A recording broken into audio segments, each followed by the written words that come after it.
ಜೈಲು, ದಾಸನಿಗೆ ಜೈಲು, bail ಇಲ್ಲ ಜೈಲು. ಇದು ಸದ್ಯದ ದರ್ಶನ್ ಅವರ ಪರಿಸ್ಥಿತಿ. ರೇಣುಕಾಸ್ವಾಮಿ ತನ್ನ ಗೆಳತಿಗೆ ಕೆಟ್ಟದಾಗಿ ಮೆಸೇಜ್ ಮಾಡ್ದ ಅನ್ನೋ ಕಾರಣಕ್ಕೆ ಆತನನ್ನ ಶೆಡ್ಗೆ ಕರೆಸಿ ಕೊಂದು ಶವವನ್ನು ಬಿಸಾಕಿದ ಪ್ರಕರಣದಲ್ಲಿ ದರ್ಶನ್ ಆರೋಪಿ ನಂಬರ್ 2. ಕಳೆದ ವರ್ಷ ಆಗಸ್ಟ್ನಲ್ಲಿ 2ನೇ ಬಾರಿಗೆ ಇದೇ ಕೊಲೆ ಪ್ರಕರಣದಲ್ಲಿ ಸುಪ್ರೀಂ ಕೋರ್ಟ್ನಿಂದ ಬೇಲ್ ರಿಜೆಕ್ಟ್ ಆದ ಕಾರಣಕ್ಕಾಗಿ ಜೈಲು ಪಾಲಾದಂಥವರು ದರ್ಶನ್. 8 ತಿಂಗಳ ಜೈಲು ವಾಸವನ್ನೇ ಆಧರಿಸಿ ಬೇಲ್ಗಾಗಿ ಅವರು ಅರ್ಜಿಯನ್ನು ಹಾಕಿದರು. ಈ ಜಾಮೀನು ಅರ್ಜಿ ವಿಚಾರಣೆಯ ವೇಳೆ ನಡೆದ ವಾದದಲ್ಲಿ ಜೈಲಿನ ವ್ಯವಸ್ಥೆಯ ಬಗ್ಗೆ, ವಿಚಾರಣೆಯ ವಿಳಂಬದ ಬಗ್ಗೆ ಸಾಕಷ್ಟು ಆರೋಪಗಳನ್ನು ಮಾಡಲಾಗಿತ್ತು. ಆದರೆ ದರ್ಶನ್ ಪರ ಹಿರಿಯ ವಕೀಲರು ಮಂಡಿಸಿದ ಪ್ರತಿಯೊಂದು ವಾದಕ್ಕೆ ಸರ್ಕಾರದ ವಿಶೇಷ ಅಭಿಯೋಜಕರಿಂದ ಪ್ರತಿವಾದ ಮಂಡನೆಯಾಗಿದೆ. ಆ ಮೂಲಕ ಸುಪ್ರೀಂ ಕೋರ್ಟ್ಗೆ ಜಾಮೀನು ನೀಡದಂತೆ ಮನವರಿಕೆ ಮಾಡಿದ್ದಲ್ಲದೇನೆ 1 ವರ್ಷದಲ್ಲಿ ತ್ವರಿತಗತಿಯಲ್ಲಿ ವಿಚಾರಣೆ ನಡೆಸುವ ಕಟ್ಟಪ್ಪಣೆ ಸುಪ್ರೀಂ ಕೋರ್ಟ್ನಿಂದಲೇ ಹೊರಬಿದ್ದಿದೆ. ಇದರಿಂದಾಗಿ ಜಾಮೀನು ಸಿಕ್ಕಿ ಫ್ರೀ ಬರ್ಡ್ ಆಗಬಹುದು ಅಂದ್ಕೊಂಡಿದ್ದಂತಹ ದರ್ಶನ್ಗೆ ಮತ್ತಷ್ಟು ಕಠಿಣ ದಿನಗಳು ಎದುರಾಗಿವೆ. ಇದರ ಬಗ್ಗೆ ಒಂದು ವಿವರವಾದಂತಹ ವರದಿ ನಿಮಗೆ ತೋರಿಸ್ತೀನಿ. ಯಾವೆಲ್ಲ ವಾದ ಪ್ರತಿವಾದ ನಡೆದಿದೆ, ಏನೇನು ನಡೆದಿದೆ ಆ್ಯಕ್ಚುಲಿ ಕೋರ್ಟ್ನಲ್ಲಿ, ಯಾವೆಲ್ಲ ವಿಚಾರಗಳನ್ನು ಇಲ್ಲಿ ಪಾಯಿಂಟ್ಔಟ್ ಮಾಡಲಾಗಿದೆ, ವಿಶೇಷವಾಗಿ ಜೈಲಧಿಕಾರಿಗಳು ತಲುಪಿಸಿದಂಥ ವರದಿಯಲ್ಲಿ ಏನಿತ್ತು, ಸುಪ್ರೀಂ ಕೋರ್ಟ್ ಕೊಟ್ಟಿರುವಂಥ ಡೈರೆಕ್ಷನ್ ಏನು ಅನ್ನೋದನ್ನು ಕೂಡ ಈ ವರದಿ ಮೂಲಕವಾಗಿ ನಿಮಗೆ ವಿವರಿಸ್ತೇನೆ. ಇವತ್ತಿನ ಪಂಚಾಯಿತಿಯ 2ನೇ ಸುದ್ದಿ ಮುಷ್ಕರ. ಸಂಬಳ ಹೆಚ್ಚಳ ಆಗಬೇಕು, 38 ತಿಂಗಳಿನಿಂದ ಬಾಕಿಯನ್ನು ಕೊಡಬೇಕು. ಇದು ರಾಜ್ಯ ಸಾರಿಗೆ ನಿಗಮಗಳಲ್ಲಿ ಕೆಲಸ ಮಾಡ್ತಾ ಇರುವಂತಹ ನೌಕರರು ಸರ್ಕಾರದ ಮುಂದಿಟ್ಟಿರುವಂತಹ ಬೇಡಿಕೆ. ಇದೇ ಕಾರಣಕ್ಕಾಗಿ ಈಗ ಮತ್ತೆ ಮುಷ್ಕರದ ತೀರ್ಮಾನಕ್ಕೆ ಬಂದಿದ್ದಾರೆ. ಮೇ 20ರಿಂದ ಮುಷ್ಕರ ಮಾಡುವುದು ಅಂತ ಅಂದ್ಕೊಂಡಿದ್ದವರು ಈಗ ಸರ್ಕಾರದ ಸಾಧನಾ ಸಮಾವೇಶದ ವೇಳೆಯೇ ಮುಷ್ಕರವನ್ನು ನಡೆಸಿ ಸರ್ಕಾರದ ಮೇಲೆ ತೀವ್ರ ಒತ್ತಡ ಹೇರುವಂತಹ ನಿರ್ಧಾರಕ್ಕೆ ಬಂದಿದ್ದಾರೆ. ಹಾಗಿದ್ರೆ ನೌಕರರ ಡಿಮ್ಯಾಂಡ್ ಏನು, ಹೀಗಿದೆ ಹೋರಾಟದ ತಯಾರಿ, ಮನೆಯಲ್ಲೇ ಕೂತ್ಕೊಳ್ಳಿ ಎಂದು ನೌಕರರಿಗೆ ಹೇಳಿದ ಕ್ಷಣ ಇಡೀ ರಾಜ್ಯದಲ್ಲಿ ಬಸ್ಗಳು ಸ್ತಬ್ಧ ಆಗಿ ಹೋಗ್ಬಿಡ್ತವ ಅನ್ನೋದನ್ನು ಕೂಡ ನಿಮಗೆ ವಿವರಿಸ್ತೀನಿ ಇವತ್ತಿನ ಪಂಚಾಯಿತಿಯ 2ನೇ ಸುದ್ದಿಯಲ್ಲಿ. ಈಗ ಮೊದಲ ಸುದ್ದಿ ಕಡೆಗೆ ಹೋಗೋಣ. ಜೈಲು, ದರ್ಶನ್ಗೆ ಜೈಲು ಇನ್ನೂ 1 ವರ್ಷ. ಇವತ್ತಿಂದ ಮುಂದಿನ ವರ್ಷದ ಮೇ 15ರವರೆಗೆ ಅವರು ಬೇಲ್ಗೂ ಅರ್ಜಿ ಹಾಕುವಂಗಿಲ್ಲ, ಜಾಮೀನು ಕೇಳುವಂಗಿಲ್ಲ. ಆದರೆ ಕೆಲವು ಕಾರಣಗಳಲ್ಲಿ ಅವರು ಜಾಮೀನು ಕೇಳುವ ಅವಕಾಶ ಇರುತ್ತೆ ಅನ್ನುವಂಥದ್ದನ್ನು ಕೂಡ ನಾವಿಲ್ಲಿ ಗಮನಿಸಬೇಕಾಗಿದೆ. ಹಾಗಾದರೆ ಆ ಬಗ್ಗೆ ಕಾನೂನು ತಜ್ಞರು ಏನು ಹೇಳ್ತಿದ್ದಾರೆ, ಯಾವ ಕಾರಣಗಳಿಗಾಗಿ ಅವರು ಜಾಮೀನು ಅರ್ಜಿಯನ್ನು ಮತ್ತೊಮ್ಮೆ ಹಾಕೋದಕ್ಕೆ ಅವಕಾಶಗಳು ಬಂದು ಒದಗಬಹುದು, ಹಾಗೆಯೇ ಇವತ್ತು ಸುಪ್ರೀಂ ಕೋರ್ಟ್ ಏನೆಲ್ಲ ಹೇಳಿದೆ, ತೀರ್ಪಿನಲ್ಲಿರುವಂಥ ಅಂಶಗಳು ಏನೇನು, ವಾದ ಪ್ರತಿವಾದ ಹೇಗೆ ನಡೆದಿತ್ತು ಅದನ್ನ ವರದಿ ಅಂತ.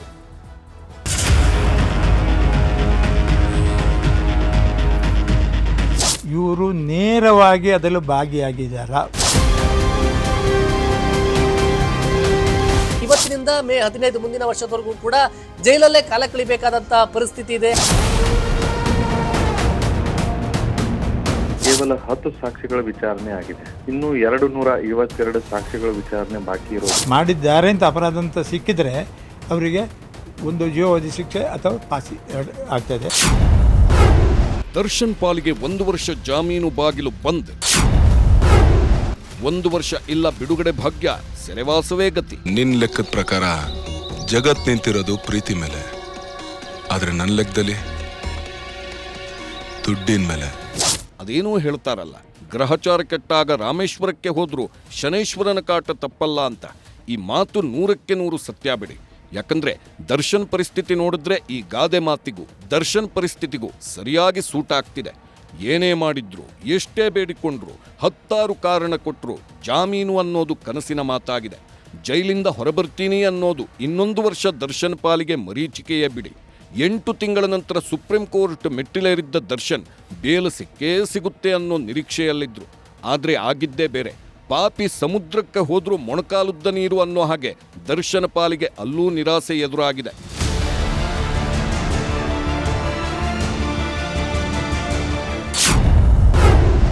2027 ಮೇ 15ರವರೆಗೂ ಅಂದ್ರೆ ಇಂದಿನಿಂದ 1 ವರ್ಷದವರೆಗೂ ದರ್ಶನ್ಗೆ ಜೈಲೇ ಗತಿ. 1 ವರ್ಷದೊಳಗೆ ವಿಚಾರಣೆ ಮುಗಿಸುವಂತೆ ಸುಪ್ರೀಂ ಕೋರ್ಟ್ ತಾಕೀತು ಮಾಡಿದೆ. ಟ್ರಯಲ್ ಕೋರ್ಟ್ನಲ್ಲಿ ನಿತ್ಯ ವಿಚಾರಣೆಗೆ ಸೂಚನೆ ನೀಡಿದೆ. ಅನಗತ್ಯ ಕಾರಣ ನೀಡಿ ವಿಚಾರಣೆ ಮುಂದೂಡಬಾರದು. ವರ್ಷದೊಳಗೆ ಕನಿಷ್ಠ 60 ಸಾಕ್ಷಿಗಳ ವಿಚಾರಣೆ ಮುಗಿಯಬೇಕು. ಹಾಗೆ ಕಾಲಕಾಲಕ್ಕೆ ತನಿಖಾ ವರದಿ ಸಲ್ಲಿಸಬೇಕೆಂದು ಕೋರ್ಟ್ ನಿರ್ದೇಶನ ನೀಡಿದೆ. ಸುಪ್ರೀಂ ಕೋರ್ಟ್ ದರ್ಶನ್ ಆರೋಪಿಯಾಗಿರುವ ರೇಣುಕಾಸ್ವಾಮಿ ಕೊಲೆ ಪ್ರಕರಣದಲ್ಲಿ ವಿಚಾರಣೆಗೆ ಸಂಬಂಧಿಸಿದಂತೆಯೂ ನಿರ್ದಿಷ್ಟ ನಿರ್ದೇಶನವನ್ನು ಟ್ರಯಲ್ ಕೋರ್ಟ್ಗೂ ನೀಡಿದೆ. ಟ್ರಯಲ್ ಕೋರ್ಟ್ನಲ್ಲಿ ವಿಚಾರಣೆ ವಿಳಂಬವಾದರೆ ಮಾತ್ರ ಬೇಲ್ ಅರ್ಜಿಗೆ ಅವಕಾಶ ನೀಡಲಾಗಿದೆ. 1 ವರ್ಷ ಬೇಲ್ಗಾಗಿ ಅರ್ಜಿ ಹಾಕುವಂತಿಲ್ಲ. ಅಷ್ಟರೊಳಗೆ ವಿಳಂಬ ಆದರೆ ಬೇಲ್ಗೆ ಅರ್ಜಿ ಹಾಕಬಹುದು. ಒಂದೇ ಸಾಕ್ಷಿಯನ್ನ ಮತ್ತೆ ಮತ್ತೆ ವಿಚಾರಣೆ ಮಾಡುವುದು ಬೇಡ.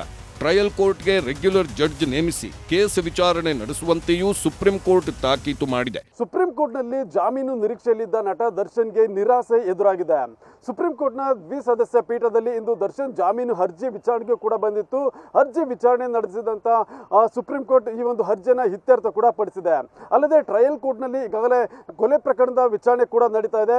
ಈ ಒಂದು ವಿಚಾರಣೆಯನ್ನ 1 ವರ್ಷದ ಒಳಗಡೆ ಮುಗಿಸೋದಕ್ಕೆ ಒಂದು ಸೂಚನೆಯನ್ನು ಕೂಡ ಈಗ ಕೊಟ್ಟಿರೋದು. ಅಲ್ಲದೆ ಸಾಕ್ಷಿಗಳ ಪುನರಾವರ್ತಿತ ವಿಚಾರಣೆ ಕೂಡ ಮಾಡಬಾರ್ದು ಅಂತೇಳಿ ಒಂದು ಸೂಚನೆಯನ್ನು ಕೂಡ ಕೊಟ್ಟಿದೆ. ಆದ್ದರಿಂದ ಈ ಒಂದು ಅರ್ಜಿ ವಿಚಾರಣೆ ಮುಗಿಯುವವರೆಗೆ ನಟ ದರ್ಶನ್ ಜಾಮೀನಿಗಾಗಿ ಅರ್ಜಿ ಸಲ್ಲಿಸುವಂತಿಲ್ಲ ಅಂತೇಳಿ ಒಂದು ಆದೇಶ ಕೂಡ ಆಗಿದೆ. ಬೇಲ್ ಅರ್ಜಿ ಹಾಕಿದ್ದಾಗ ದರ್ಶನ್ ತನಗೆ ಜೈಲಿನಲ್ಲಿ ಇರೋದಕ್ಕಾಗ್ತಿಲ್ಲ, ಇಲ್ಲಿ ಯಾವುದೇ ಸೌಲಭ್ಯಗಳು ಸಿಗ್ತಿಲ್ಲ ಅಂತೆಲ್ಲ ಕೋರ್ಟ್ ಗಮನಕ್ಕೆ ತಂದಿದ್ದರು. ಆದರೆ ದರ್ಶನ್ಗೆ ಜೈಲಿನಲ್ಲಿ ಯಾವುದೇ ವಿಶೇಷ ಸೌಲಭ್ಯಕ್ಕೂ ಕೋರ್ಟ್ ಅವಕಾಶ ಕೊಟ್ಟಿಲ್ಲ. ಪರಪ್ಪನ ಅಗ್ರಹಾರದ ಕ್ವಾರಂಟೈನ್ ಸೆಲ್ನಲ್ಲಿರುವ ದರ್ಶನ್ಗೆ ಯಾವುದೇ ವಿಶೇಷ ಸೌಲಭ್ಯ ಸಿಗೋದಿಲ್ಲ.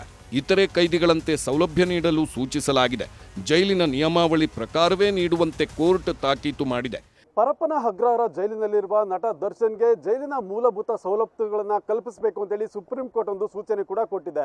ಏನು ವಿಚಾರಣಾಧೀನ ಕೈದಿಗೆ ಯಾವೆಲ್ಲ ಒಂದು ಸವಲತ್ತುಗಳನ್ನು ಒದಗಿಸಲಾಗುತ್ತೋ ಆ ಒಂದು ಸವಲತ್ತುಗಳನ್ನು ದರ್ಶನ್ಗೂ ಕೂಡ ಕಲ್ಪಿಸಬೇಕು ಅಂತೇಳಿ ಈಗ ಒಂದು ಆದೇಶವನ್ನು ಕೂಡ ಕೊಟ್ಟಿರೋದು. ಆ ಮೂಲಕವಾಗಿ ನಟ ದರ್ಶನ್ ಏನು ಜೈಲಿನ ವ್ಯವಸ್ಥೆಗಳ ಬಗ್ಗೆ ಒಂದು ಆರೋಪವನ್ನು ಮಾಡಿದ್ರು, ಅದಕ್ಕೆ ಸುಪ್ರೀಂ ಕೋರ್ಟ್ ಈ ಒಂದು ಅರ್ಜಿ ವಿಚಾರಣೆ ಮಾಡಿ ಈಗ ಇತ್ಯರ್ಥವನ್ನು ಕೂಡ ಮಾಡಿದೆ. ಇನ್ನು ಈ ತೀರ್ಪಿಗೂ ಮೊದಲು ಸುಪ್ರೀಂ ಕೋರ್ಟ್ನಲ್ಲಿ ದರ್ಶನ್ ಜಾಮೀನು ಅರ್ಜಿಗೆ ಸಂಬಂಧಿಸಿದಂತೆ ವಾದ ಪ್ರತಿವಾದ ಕೂಡ ಬಿರುಸಾಗಿಯೇ ನಡೆದಿತ್ತು. ದರ್ಶನ್ ಪರ ಹಾಜರಿದ್ದ ಹಿರಿಯ ವಕೀಲ ಮುಕುಲ್ ರೋಹಟಗಿ ದರ್ಶನ್ಗೆ ಜಾಮೀನು ಯಾಕೆ ನೀಡಬೇಕು ಎನ್ನುವುದರ ಬಗ್ಗೆ ಸುಪ್ರೀಂ ಕೋರ್ಟ್ಗೆ ಮನವರಿಕೆ ಮಾಡಲು ಪ್ರಯತ್ನಿಸಿದ್ದರು. ಚಾರ್ಜ್ ಶೀಟ್ನಲ್ಲಿ 272 ಸಾಕ್ಷಿಗಳ ಉಲ್ಲೇಖವಾಗಿದೆ.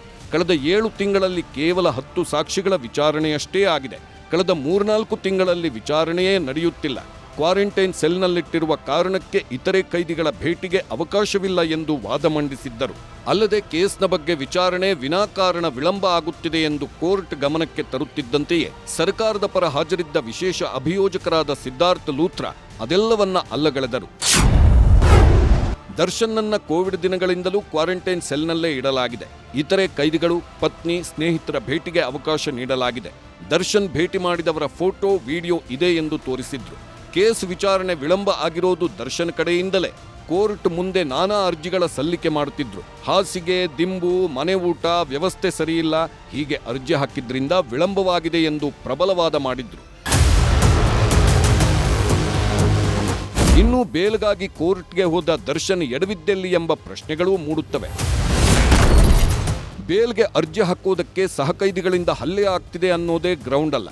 ದರ್ಶನ್ ಈಗಾಗಲೇ ಸಾಕ್ಷಿಗಳ ಮೇಲೆ ಪ್ರಭಾವ ಬೀರುವ ಪ್ರಯತ್ನಗಳ ಸಾಕ್ಷಿಗಳಿವೆ. ಹಿಂದೆ ಆಪರೇಷನ್ಗೆಂದು ಬೇಲ್ ಪಡೆದಿದ್ದರೂ ಆಪರೇಷನ್ ಆಗಿರಲಿಲ್ಲ. ಸರ್ಜರಿ ಬದಲಾಗಿ ಬೇರೆ ಬೇರೆ ಕಾರ್ಯಕ್ರಮಗಳಲ್ಲಿ ಭಾಗಿಯಾಗಿರುವುದು ಕೋರ್ಟ್ ಗಮನಕ್ಕೂ ಬಂದಿತ್ತು. ಇಂತಹ ಸಂದರ್ಭದಲ್ಲಿ ಬೇಲ್ಗೆ ಅರ್ಜಿ ಹಾಕ್ಕೊಂಡು ತಾವೇ 1 ವರ್ಷ ಜೈಲುವಾಸ ಮುಂದೆ ಹೋಗುವುದಕ್ಕೆ ಕಾರಣರಾದ್ರು ಅಂತಾರೆ ಕಾನೂನು ತಜ್ಞರು. ಅವರು ಬೇಲಿಗೆ ಹಾಕದೇ ಇರೋದೇ ಉತ್ತಮ ಇತ್ತು. ಇನ್ನೊಂದು ಸ್ವಲ್ಪ ದಿನ ಬಿಟ್ಟು ಈಗ ಏನಾದ್ರೂ ಪ್ರಕರಣದಲ್ಲಿ ಸಾಕಷ್ಟು ವಿಳಂಬ ಆಗಿತ್ತು ಅಂತಂದ್ರೆ ಅವಾಗನೇ ಇವರು ಅರ್ಜಿ ಸಲ್ಲಿಸಬಹುದಾಗಿತ್ತು. ಅವಾಗ ಅವ್ರನ್ನ ಒಂದ್ ಸ್ವಲ್ಪ ಸಹಾನುಭೂತಿಯಿಂದ ಕೋರ್ಟ್ ಏನಾದ್ರು ಇವ್ರನ್ನ ಪರಿಗಣನೆ ತೆಗೆದುಕೊಂತಿತ್ತು ಇವ್ರ ವಿಚಾರವನ್ನ. ಈಗ ನೋಡಿ, ಈಗ 1 ವರ್ಷ ಅಂತ ಹೇಳಿದ ನಂತರ 1 ವರ್ಷದ ಒಳಗಡೆ ಇವ್ರು ಮತ್ತೊಮ್ಮೆ ಬೇಲ್ ಹಾಕೊಳಕ್ ಬರಲ್ಲ, ಬೇಲ್ ಅಪ್ಲಿಕೇಶನ್ ಕೋರ್ಟ್ ಸಲ್ಸಕ್ ಬರಲ್ಲ. 1 ವರ್ಷ ಬ್ಲಾಕ್ ಆಯ್ತು ಇವ್ರದ್ದು ನನ್ನ ಅನಿಸಿಕೆಯಲ್ಲಿ. ಅದ್ರ ಬದಲಾಗಿ ಸ್ಟ್ರಾಟಜಿಕ್ ಆಗಿ ಪ್ಲಾನ್ ಮಾಡ್ಕೊಂಡು ಅಥವಾ 1 ವರ್ಷದಕ್ಕಿಂತ ಮುಂಚೆನೆ ಯಾವಾಗಾದ್ರೂ ಇವ್ರು ಬೇಲ್ ಹಾಕೊಂಡು ಪರಿಸ್ಥಿತಿ ನೋಡ್ಕೊಂಡು ಅಥವಾ ಸಾಕ್ಷಿಗಳ ಬಗ್ಗೆ ಏನು ವಿಚಾರಣೆ ಅಷ್ಟೊಂದು ತೀವ್ರಗತಿಯಲ್ಲಿ ನಡೀತಾ ಇರ್ಲಿಲ್ಲ ಅಥವಾ ಗಂಭೀರವಾಗಿ ಪ್ರಕರಣ ತನಿಖೆ ನಡೀತಾ ಇರ್ಲಿಲ್ಲ ಅಥವಾ ಅದ್ರ ಬಗ್ಗೆ ಟ್ರಯಲ್ ನಡೀತಾ ಇರ್ಲಿಲ್ಲ ಅಂತಂದ್ರೆ ಅದನ್ನೇ ಒಂದು ಆಧಾರವಾಗಿ ಇಟ್ಕೊಂಡು ಇವ್ರು ಬೇಲ್ ಅರ್ಜಿ ಹಾಕಿದ್ರೆ ಅದ್ರ ಮುಖಾಂತರ ಅವ್ರಿಗೆ ಬೇಲ್ನೂ ಸಿಗಬಹುದಿತ್ತು ಅನ್ನೋ ಅಂತ ನನ್ನ ಅನಿಸಿಕೆ. ಹಾಗಾದ್ರೆ ಇನ್ನೂ 1 ವರ್ಷ ದರ್ಶನ್ಗೆ ಅವಕಾಶವೇ ಇಲ್ವಾ ಅಂದ್ರೆ ಕೆಲವೊಂದು ಆಯ್ಕೆಗಳು ಅವರಿಗೆ ಮುಂದೆ ಸಿಗುವ ಅವಕಾಶಗಳಿವೆ ಎಂದು ಕಾನೂನು ತಜ್ಞರು ವಿವರಿಸುತ್ತಾರೆ. ಆರೋಗ್ಯ ದೃಷ್ಟಿಯಿಂದ ಜಾಮೀನು ಅರ್ಜಿಗೆ ಅವಕಾಶ ಇರುತ್ತೆ, ಆದರೆ ಅದು ಮೆಡಿಕಲ್ ಟೆಸ್ಟ್ ರಿಪೋರ್ಟ್ಗಳ ಮೇಲೆ ನಿರ್ಧಾರವಾಗುತ್ತೆ. ಸುಮ್ಮನೆ ಹುಷಾರಿಲ್ಲ ಅಂತ ಅರ್ಜಿ ಹಾಕಿದ್ರೆ ಕೋರ್ಟ್ ಅದನ್ನ ಒಪ್ಪೋದಿಲ್ಲ ಎಂದು ಎಚ್ಚರಿಸಿದ್ದಾರೆ. ಡೈರೆಕ್ಷನ್ ಏನು ಕೊಟ್ಟಿದ್ದಾರೆ ಅಂದರೆ ಸೆಷನ್ಸ್ ಕೋರ್ಟು ಟ್ರಯಲ್ ನಡೆಸೋದು, ಅಲ್ಲಿಗೆ ನೀವು 1 ವರ್ಷದ ಒಳಗಡೆ ನೀವು ಇತ್ಯರ್ಥ ಮಾಡಬೇಕು ಅಂತ. ನೂರಾರು ಕೇಸ್ ಇದೆಲ್ಲ ಭಾರತದಲ್ಲಿ ಸಾವಿರಾರು ಕೇಸುಗಳು ಹೀಗೆ ಪೆಂಡಿಂಗ್ ಇದೆ. ಅವರ ಟೈಮ್ ಲಿಮಿಟ್ ದಾಟಿ ಇದೆ, ಅದು 7 ವರ್ಷ ಶಿಕ್ಷೆ ಇದೆ, ಅವನು 9 ವರ್ಷದಲ್ಲೂ ಜೈಲಲ್ಲಿದ್ದಾನೆ. ಅವನು ಆ ರೀತಿಯಲ್ಲಿ ಮಾಡಕೂಡ್ದು. ಅವರು ಈ ಕೂನಿ ಕೇಸಲ್ಲಿ ನೇರವಾಗಿ ಭಾಗಿಯಾದಂಗೆ ಕಾಣ್ತಾ ಇಲ್ಲ ರಿಪೋರ್ಟ್ ಮೇಲೆ. ಉದ್ದೇಶ ಏನಂದರೆ ಅವರ ಉದ್ದೇಶ ಇವನು ಕೊಲ್ಲಲೇಬೇಕು ಅಂತಿತ್ತ. ಕಾರಣ ಏನಂದರೆ ಬೇಡದನ್ನು ವಾಟ್ಸಪ್ಪಲ್ಲಿ ಅವರ ಜೊತೆಯಲ್ಲಿ ಇವಳಿಗೆ ಕಳಿಸಿದ್ದನ್ನು ನೋಡಿ ಅದರ ಬಗ್ಗೆ ಕ್ರಮ ತಗೊಳ್ಳೋಕ್ಕೆ ಕಾನೂನು ರೀತಿಯಲ್ಲಿ ಕ್ರಮ ತಗೊಳ್ಬೋದಿತ್ತು. ಈ ರೀತಿ ತಗೊಳ್ಳೋಕೆ ಪ್ರತಿ ಜೈಲಲ್ಲಿ ಒಂದು ಅವ್ರದ್ದು ನೀತಿ ನಿಯಮಗಳಿವೆ. ಆ ನೀತಿ ನಿಯಮಗಳನ್ನು ಜೈಲ್ ಸೂಪ್ರಿಂಟ್ ಇದ್ದಲ್ಲ ಅವರು ಫಾಲೋ ಮಾಡ್ತಾರೆ.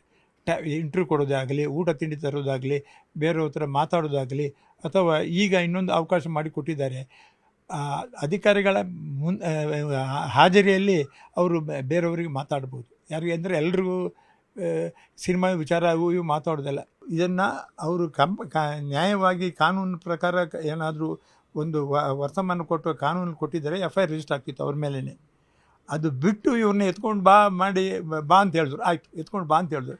ಹೊಡೆದಾಕು ಅಂತ ಬಾಯಿ ಮಾತಲ್ಲಿ ಹೇಳಿದ್ರು ಹೊಡೆದಾಕಿದ್ರು, ಬಾಯಿ ಮಾತಲ್ಲಿ ಹೇಳಿದ್ರು ಹೊಡೆದಾಕಿದ್ರು. ಕಾನೂನಲ್ಲಿ ಮರ್ಡರ್ಗೆ ಡೈರೆಕ್ಟ್ ಆಗೋದಿಲ್ಲ ಅಂತ. ಮೊನ್ನೆ ಸುಪ್ರೀಂ ಕೋರ್ಟ್ನಲ್ಲಿ ವಿಚಾರಣೆ ನಡೆದಾಗ ದರ್ಶನ್ಗೆ ಜಾಮೀನು ಸಿಗಲೇಬೇಕೆಂದು ಅವರ ಪರ ವಕೀಲರು ವಾದ ಮಂಡಿಸಿದ್ದರು.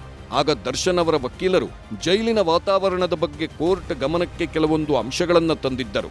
ಆದರೆ ದರ್ಶನ್ ಪರ ವಕೀಲರ ಪ್ರತಿಯೊಂದು ವಾದಕ್ಕೂ ಉತ್ತರ ರೂಪದಲ್ಲಿ ಜೈಲಾಧಿಕಾರಿಗಳು ವರದಿಯನ್ನು ತಯಾರಿಸಿ ಅದನ್ನು ಕೋರ್ಟ್ ಗಮನಕ್ಕೆ ತರುವುದರಲ್ಲಿ ಯಶಸ್ವಿಯಾಗಿದ್ದಾರೆ.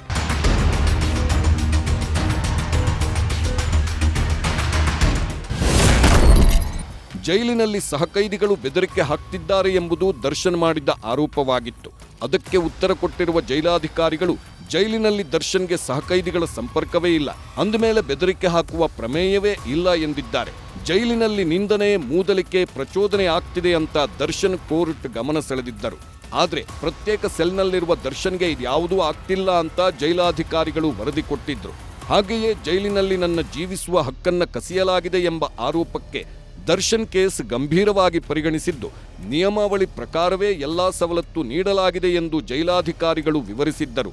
ಇದೇ ವೇಳೆ ಕುಟುಂಬದವರ ಭೇಟಿಗೆ ಸಮಾನ ಸಮಯ ನೀಡುತ್ತಿಲ್ಲ ಎಂದು ದರ್ಶನ್ ಆರೋಪಿಸಿದ್ರೆ ಕುಟುಂಬಸ್ಥರನ್ನ ಭೇಟಿ ಮಾಡಲು ಅವಕಾಶ ಕೊಟ್ಟಿದ್ದೇವೆ, ಅದಕ್ಕೆ ಪೂರಕವಾದ ಫೋಟೋ ವಿಡಿಯೋ ಇವೆ ಎಂಬುದನ್ನು ಕೋರ್ಟ್ ಗಮನಕ್ಕೆ ತಂದಿದ್ದಾರೆ.